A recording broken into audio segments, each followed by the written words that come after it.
What's up, Helix users? This is Steve Sterlacci. Today I wanted to show you guys how to learn EQ by, if you want to call it numbers or measurement, whatever you want to think about. Not in terms of EQ on an amp or, amp settings, in terms of using actual equalization. So there's two main things that I use within the Helix that taught me really how to understand how to hear EQ and how to put numbers to sound or sound to numbers. As weird as that sounds, it'll make more sense when you have the EQ blocks up. I'm sure by now you've heard guitarists or engineers or anyone else on YouTube talk about the sound as numbers, like what harsh frequencies are, or what boomy frequencies are, or what good mid-range is. All of that is something that is an acquired skill. Some pick it up faster than others. For me, it wasn't exactly an overnight thing. It took me a long time to learn, and I wanted to share with you guys the process I went through for how to learn the numbers.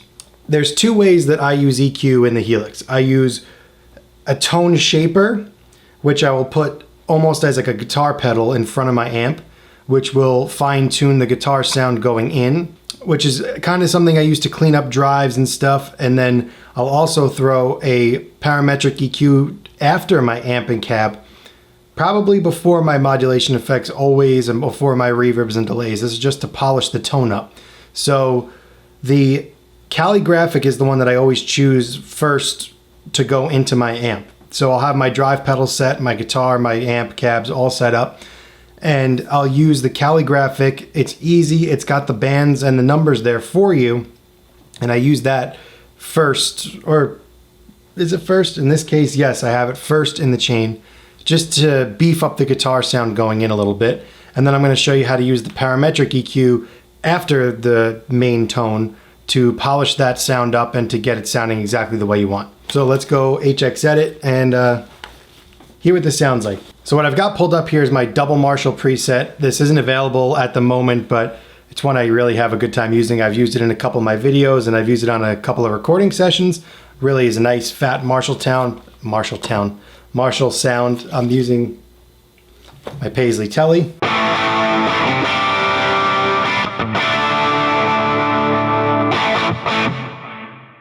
And you'll see here in HX Edit the EQ settings that I have dialed in. I'm going to adjust these using pedal edit mode. So this is literally how I learned how to shape my sound going into the Helix. So hold down mode, and it says hold to edit. So hold to edit takes you to pedal edit mode. Click on your Cali EQ graphic. You'll see it blinking there. And now you'll see all the bands come up across your Helix floor. And what I'm going to do is I'm going to select each band, and I'm going to use the expression pedal. So if you're looking at HX Edit here, you'll see I'm doing that with my foot. I'm sweeping that up and down, and it's adjusting the value. So I go extreme, then I go 0, and then I find sweet spots in the middle. So sweeping that 80 Hertz band back and forth,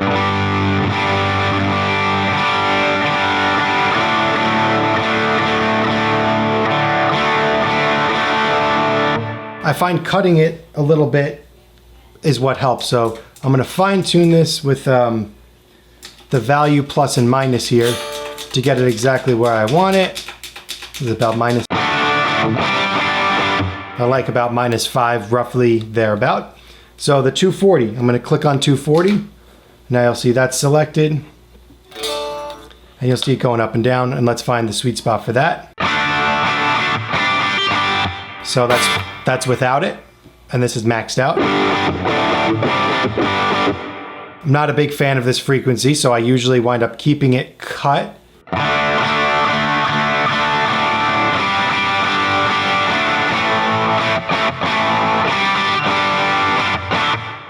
Somewhere around there, -7. Don't copy my exact settings. Use this on your own to, find your setting, right? Your sweet spot's gonna be different than my sweet spot, different setups, different signal chain, different everything.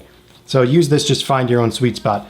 240 sounds to me like the boxy frequency, where it sounds like there's like a mouth or something covering your mouth, and it's just that ugly cardboard box sound, in my opinion. Next is 750. So 750 is going to be your tube screamer type of mid-range. So Again, the reason I learned this is just from playing with it. I would do it like this, I'd sweep it up and down, and I noticed that's kind of what that tube screamer pedal type of thing sounds like. So let's hear extremes. This is without it. And this is maxed out.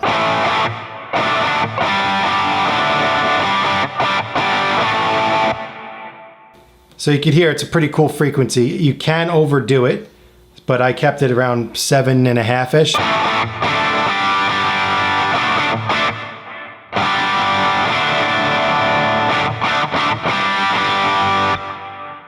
And that seems to be the sweet spot for that one.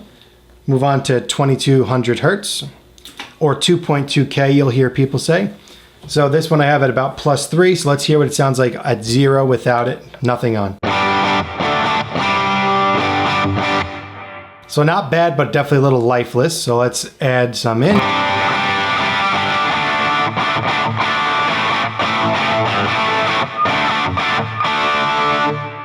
Starting to hear some artifacts and other stuff introduced. So let's just bring that down. This should be a slight boost in my opinion. That seems to be what works best for me. And I like it about 3.6. Now 6600 or 6.6K. This is your high end. So this is like the sparkle that's on the top end. Sometimes it can be harsh, sometimes it could be pleasant. Depends on your pickups and your situation.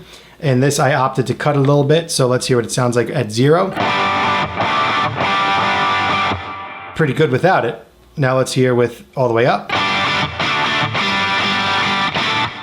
Definitely gets way too harsh and unusable to me. So let's drop this to, where were we, about minus.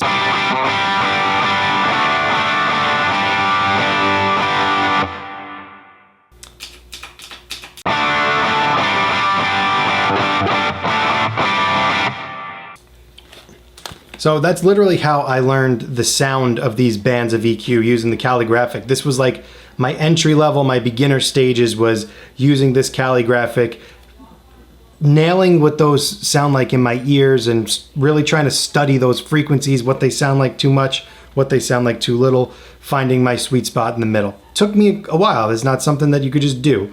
So practice that, experiment with this, and figure out what you like. Again, this is going into it. Now we're going to take an EQ after the setup and show you how to notch things out.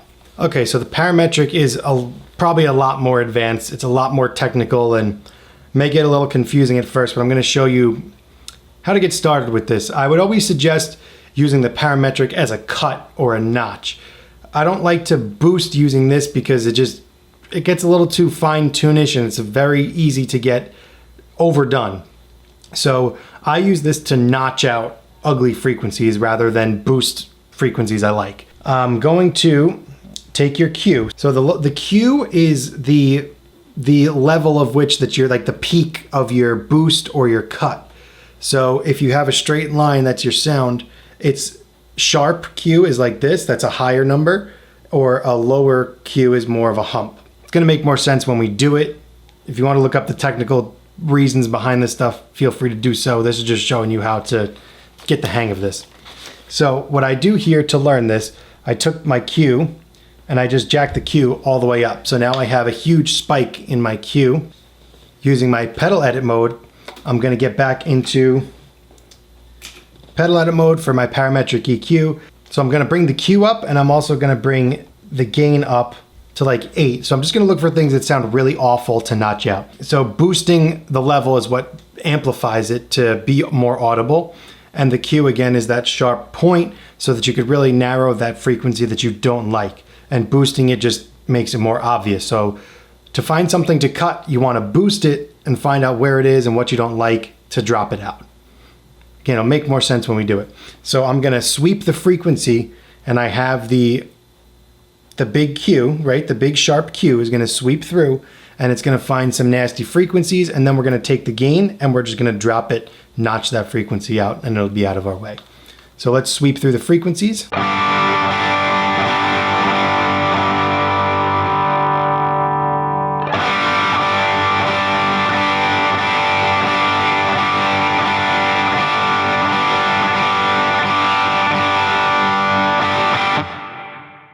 So there, I don't dislike anything.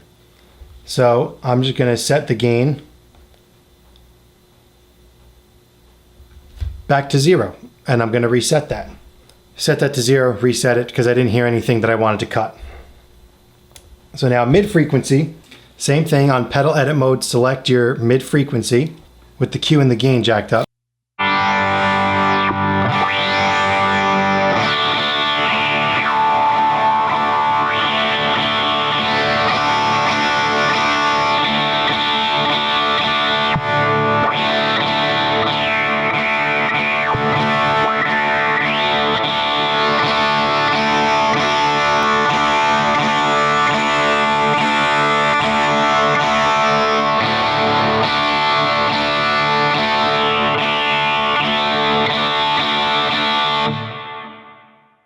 So we're close around this 3-3. Yeah, that gets really nasty sounding, so let's just go ahead and drop that down. Usually about 3 dB is all I'll cut. Okay, that's much better. So now we're on the high frequency, so I'm going to sweep through the frequencies again. I'm going to listen for some things that are a little wacky, and I'm going to duck them out.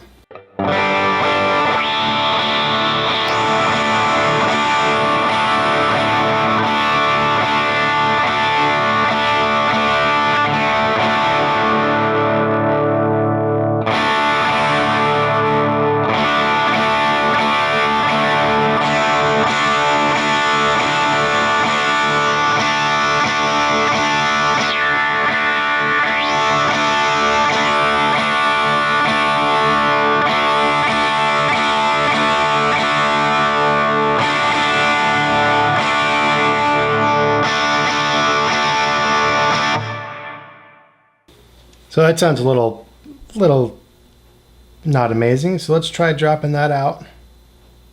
About 3 dB. So what I was hearing there was that little like, that weird, like almost like a whistle sound. So that's the one I decided to duck out. Yeah, so that's how I go about finding harsh frequencies that you may not be crazy about and ducking them out of your signal just to clean things up. So that's how I use, really, it's pretty much for the mids and the highs. You find those harsh frequencies that you just don't like and that you're not into, duck them out, cleans up your signal. It makes a fine-tuning difference if you're really going to start micromanaging your presets and really want things dialed in, sounding right. But it's not a necessary thing. It's just something that if you want to put that little extra polish on it, that's a good way to find your exact sound. Definitely experiment with the Cali EQ before. Do that first. You can even do it after and do the same thing just to hear what effect it has on your guitar sound in front, behind, in between the amp and cab. Experiment and find what's going to work best for you, and really just experiment with those numbers to hear what those numbers sound like and figure out how to put numbers to the sound and really learn what frequencies you like and don't like. So again, thank you guys so much for watching. I really appreciate it. If you got something out of this, let me know in the comments. Let me know what you're going to use the EQ for, or what you figured out with your EQ. What do you like? What do you dislike? Let me know below. I want to hear what you are doing with this. And if you have any questions, always ask them below. I will get right back to you. And if not, I'll see you in the next video. Thanks for watching.